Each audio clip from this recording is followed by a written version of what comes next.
नेपाल र इन्डिया ए बीच सिरिज हुने त पक्का भयो, तर सिरिज कहिले हुन्छ, कुन स्टेडियममा हुन्छ, कुन कुन खेलाडी हुन्छन्, टाइम टेबल कस्तो छ अनि कोचको हुन्छन् भन्ने बारे आजको भिडियो रहनेछ।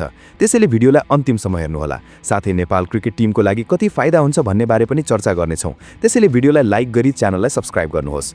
अब भिडियोलाई सुरुबाट सुरु गरौँ। सबैभन्दा पहिले कुरा गरौँ यो सिरिज कसरी कन्फर्म भयो भन्ने बारे। यो सहमति आइसिसीको वार्षिक सम्मेलनका क्रममा बीसीसीआई अर्थात् भारतीय क्रिकेट बोर्ड र क्यान अर्थात् क्रिकेट एसोसिएसन अफ नेपाल बीच भएको हो।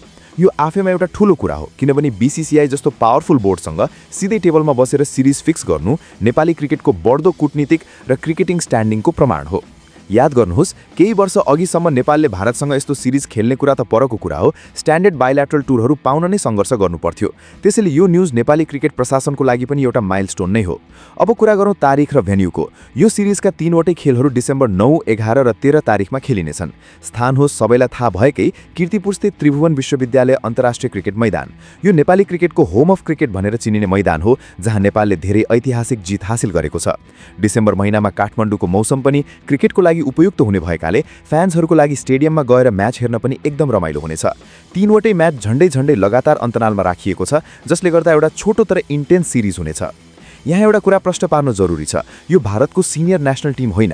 नेपालमा आउने टोली इन्डिया ए हो। धेरै फ्यान्सलाई लाग्न सक्छ ओहो भारतको मुख्य टिम आउँदैछ भनेर, तर त्यस्तो होइन।